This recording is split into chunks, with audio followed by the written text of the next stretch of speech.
हम भारत में रहते हैं, भारत की अर्थव्यवस्था की बातें करते हैं, अर्थव्यवस्था को पढ़ते हैं।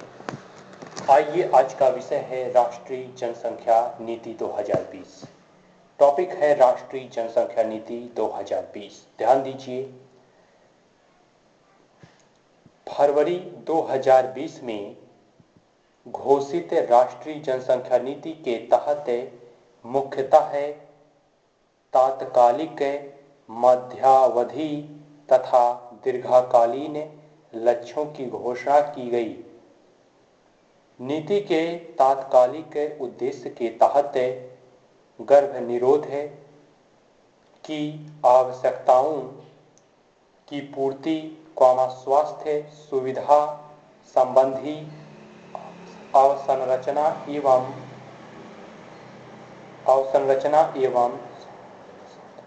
स्वास्थ्य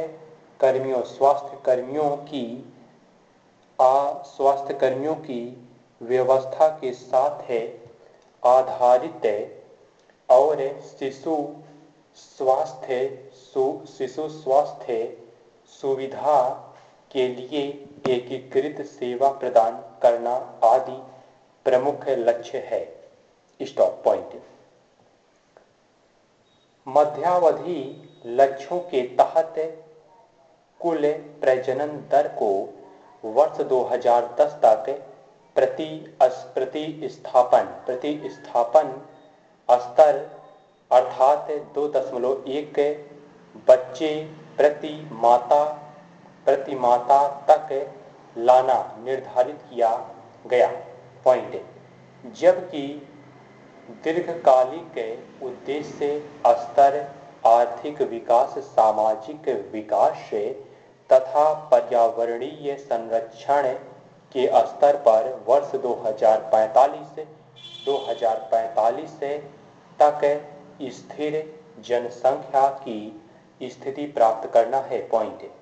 इस नीति का अनुसरण करते हुए सरकार ने 84वां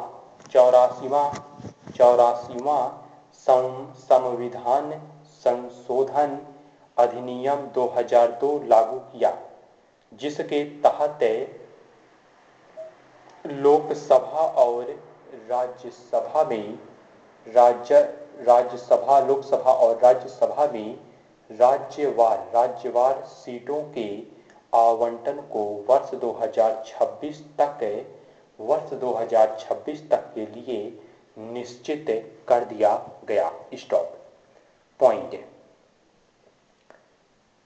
वित्तीय वर्ष 2004 से 5 में रुपया 100 यानी रुपया 100 करोड़ के एक कार्पस फंड के साथ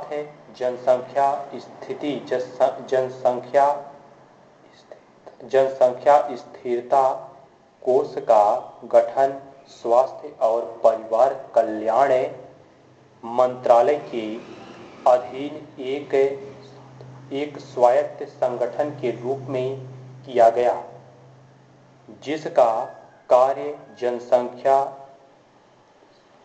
स्थिरता हेतु लक्षित कार्यों की गतिविधियों को संचालित करना है।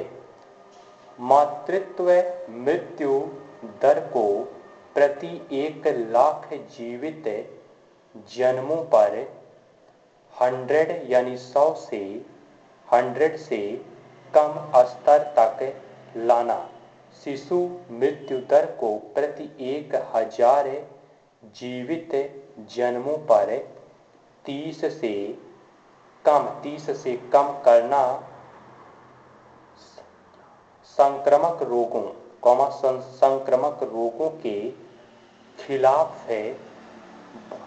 बच्चों को सार्वभौमिक प्रतिरक्षण की व्यवस्था करना, बाल विवाह को रोकने तथा 20 वर्षों की आयु के बाद ही लड़कियों की शादी करने हेतु प्रोत्साहन देना। आदि इस नीति के अन्य प्रमुख लक्ष्य निर्धारित हैं। इस नीति के लक्ष्य हैं।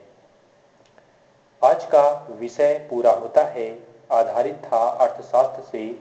टॉपिक राष्ट्रीय जनसंख्या नीति 2020 2020 नहीं 2000 है। तो ये था राष्ट्रीय जनसंख्या नीति 2000। जानकारी से संबंधित वीडियो देखने के लिए अपना अखंड भारत चैनल को ज्वाइन कीजिए, सब्सक्राइब कीजिए। नमस्कार, जय हिंद, जय भारत।